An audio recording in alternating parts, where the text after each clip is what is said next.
भीम, मी दीक्षा प्रकाश गजभारे। दीक्षा परिवर्तन news channel मध्ये आपले सहर्ष स्वागत आहे।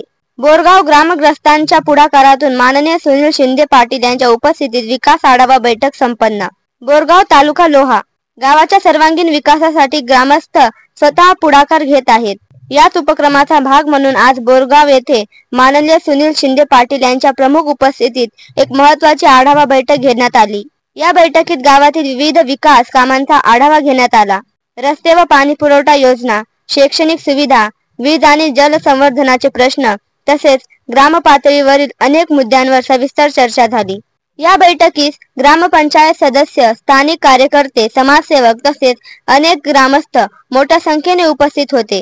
ग्रामस्थांनी आपल्या समस्या आणि अपेक्षा थेट माननीय सुनील शिंदे पाटील यांच्या समोर मांडल्या। तर पाटील साहेबांनी प्रत्येक विषयावर संयमपूर्वक चर्चा करून योग्य तो निर्णय घेण्याचे आश्वासन दिले। ग्राम विकास म्हणजे फक्त शासनाची जबाबदारी नाही, तर प्रत्येक नागरिकाचा सहभाग महत्त्वाचा आहे। गाव स्वतः पुढाकार घेत असेल तर विकास थांबू शकत नाही, असे ते म्हणाले। या बैठकीत ग्रामस्थांनी एकमुखाने ठरवले की गावातील प्रत्येक योजना पारदर्शकपणे आणि लोकसहभागातून पूर्ण केली पाहिजे। स्वच्छ, सुशिक्षित आणि स्वावलंबी बोरगाव हाच आपला संकल्प। तुमची समस्या ऐकून घेणं तयार आणि बोलण्यासाठी पण कोणी हात उत्सुक लाजू नका। हे आपली बैठक आहे फक्त। ठीक आहे, चला मी सुरुवात करतो। 2025 मध्ये जिल्हा परिषदेच्या निवडणुका ह्या उद्देशाने आपण युवा नेते आपले सुनील भाऊ पेनुरकर यांना उमेदवार म्हणून आपण उभा करला। आपण एक नवीन चेहरा तुमच्या समोर येत असेल तर तुम्ही सगळ्यांनी त्यांच्या पाठीशी थांबावं असं मला वाटतंय। याचं कारण सांगतो तुम्हाला, याचे फायदे काय आणि तोटे काय। तोटा तर काही नाही, फायदे सांगतो तुम्हाला। कारण माणसाला जर आपण दरवेळेस आपण माणसं बदलत असलो, विकासाचे जे चेहरे समोर येत असतील तर आपल्या गावामध्ये बरेचसे काही योजना येऊ शकतात। प्रत्येक गावामध्ये समस्या असते, लाईट, पाणी, रस्ते आणि कोणाच्या तहसीलला, पंचायत समितीला, ग्रामपंचायतला काम अडलं, कोणी कुणाचा तलाठी ऐकत नाही, कधी ग्रामसेवक ऐकत नाही, कधी पंचायत समितीचा अधिकारी ऐकत नाही। युवा नेते जर आले तर त्यांना थोडं शिकलेले जे चेहरे असतील तर खूप चांगलं होईल तुम्हाला तुमच्या गावाचा विकास करण्यासाठी। गावाचा विकास घडवून आणायचा असेल तर मला असं वाटतंय वारंवार एकाच चेहऱ्याचं तोंड बघण्यापेक्षा घराणेशाहीच्या पलीकडे जाऊन पण शेतकऱ्याचा पण मुलगा कधीतरी त्या पदावर बसून बघावं। जर आज सुनील शिंदे जर बसत असतील पदावर त्या, तर तुमच्यातला एक चेहरा पुढे चालू येणाऱ्या काळामध्ये पंचायत समितीला किंवा सरपंच केला किंवा जिल्हा परिषदला थांबू शकतो।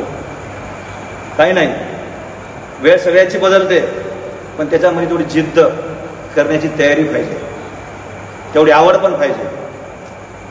आता तुम्हाला जर सुनील शिंदे सरांबद्दल जर काही परिचय माहीत नसेल तर मी तुम्हाला थोडक्यात सांगतो तुम्हाला त्यांनी राजकारणात काय यावं। राजकारणात तुमच्या हितासाठी खूप चांगला चेहरा आहे, पण व्यक्तिगत जर विचार केला सर मी तुमची परमिशन घेतो, तुमच्याच पुण्यामध्ये एवढं मोठं आयुष्य बनलेलं आहे, तिथं एक बिल्डर म्हणून राजकारणामध्ये यांचा येण्याचा, पैसे कमवण्याचा काही संबंध नाही।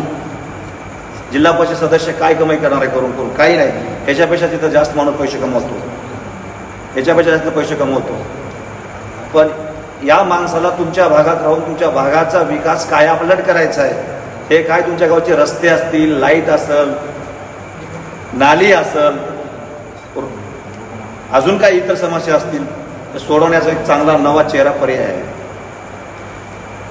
आता तुमच्याकडे बरेचसे लोक मॅसेज आले असतील, गावामध्ये चर्चा होत असेल, ह्याने काय थांबते, हा जातो पुण्याला, आपला जुनाच बरा, हाच बरा, याला काय होतंय, हे सगळं याच्या पुढे जाऊन तुम्ही विचार करावा असं मला वाटतंय। नवीन चेहरा जर संधी दिला तर आपल्या गावचा विकास होतो।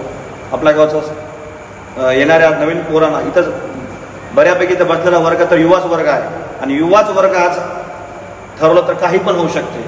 आपण इथं बसलेल्या माणसाने आपण जवळपास आपण इथं आज 50 लोक आहेत, 50 माणसं जर ठरवलं आपण 2 माणसं फक्त ओढून यायचं आपल्याकडे, 2च माणसाला,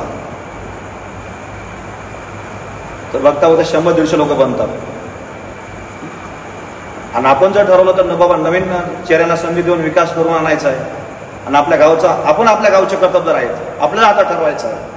किती दिवस एकाच व्यक्तीच्या किंवा एखाद्या आम्ही हे करू ते करू ते करू, पण जेव्हा निवडणूक होतात, निवडणुका संपतात, विजय होतात, त्याचा कार्यकाळ सुरू होतो, पुन्हा गावामध्ये कोणी वर्षा 2 वर्षाला येऊन बघतो, करूच म्हणतात, पण कोणी करत नाहीत प्रत्यक्षामध्ये.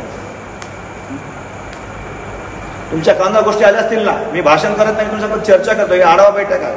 भाषणाचं स्वरूप वेगळं आहे, माननीय, सन्माननीय, आदरणीय, फलाने फलाने फलाने फलाने फलाने. आपण राजकारणातले व्यक्ती नाहीत, आपण आहेत एक व्यवसाय करणारे. व्यवसायाच्या माध्यमातून तुमच्या समोर उभा राहून काहीतरी बाबा या मातीचं देणं लागते, या मातीत जन्म झालाय, शेजारच्या गावचे आहेत. मी जाऊन पुण्यामध्ये 4 पैसे, आता मी म्हणजे सुनील शिंदेबद्दल बोलायलो, पुण्यात जाऊन 4 पैसे कमवलो, मी समाधान असताना पण माझ्या इथलं काहीतरी वर्गावर कुठंतरी काहीतरी माझ्या गावात लाईट पाणी रस्ता येत नाही, कोणतं तरी ग्रामसेवक किंवा तलाठी कोणते सरपंच बी इथं कोणी असतील, मनावर घेऊ नका, कोणी सरपंच असतील किंवा कोणतरी अधिकारी असतील, ते तुमची कामं करत नाहीत. थोडंसं राग येतो. मी माझ्याबद्दल बोलतो किस्सा. माझी पोलीस प्रशासनामध्ये खूप चांगली ओळख आहे, एकदम चांगली तगडी ओळख आहे. 10 एप्रिलला मी सहज माझ्याकडे एक 4 व्हीलर आहे, मी चेक केलो तर 200 रुपयाचा फाईन पडला. काहीच नसते, काही देणं घेणं नव्हतं, फक्त माझ्या कानाला फोन होता म्हणून गाडीमध्ये. गाडी थांबली होती एका ठिकाणी. मी आता चौकशी केलो, त्याचं सूर्यवंशी नाव होतं. यवतमाळ जिल्ह्यात गेलो मी, माहूरच्या पलीकडे लग्नाला गेलो. त्याला फोन लावलो, तुझ्यावर पण मी FIR करू शकतो म्हणलं, चुकीच्या पद्धतीने काम कर. हे बोलण्याचे धाडस येते आपण नवीन लोकांसंग राहिल्यामुळं. आपल्याला आपले हक्क, अधिकार आणि आपल्या गोष्टी मागता येतात. आपल्याकडे एवढ्या साऱ्या योजना पडलेत, एवढ्या साऱ्या योजना आहेत. करून नरेंद्र मोदी असतील, देवेंद्र फडणवीस असतील, अजितदादा असतील किंवा आपल्या सन्माननीय आदरणीय आमदार साहेब असतील, त्यांना माहीत आहेत योजना. पण ते आपण तिथं मागणी केली पाहिजे. पंचायत समितीला गायगोटा आहे, शेळीपालन आहे. परत मगाशी येताना मी शिवडीचे वैभवला बोललो, मी तो बोलला मला विषय का शेती आहे सर. म्हणून शेतीमध्ये तो काय करतो, 100% सबसिडीचे काही फळं आहेत, आंबा असेल, केळी असेल, पपई असेल, चिकू असेल, शेवगा असेल, 100% चंदना 10 वर्षाची मी लागवड केली तर 10 वर्षानंतर तुम्हाला 100% सबसिडी आहे, पहिलं सबसिडी आहे. पण तुम्ही कधी जिल्हा उद्योग केंद्रात गेलात का, माहिती काढली का, त्याचा पाठपुरावा केला का?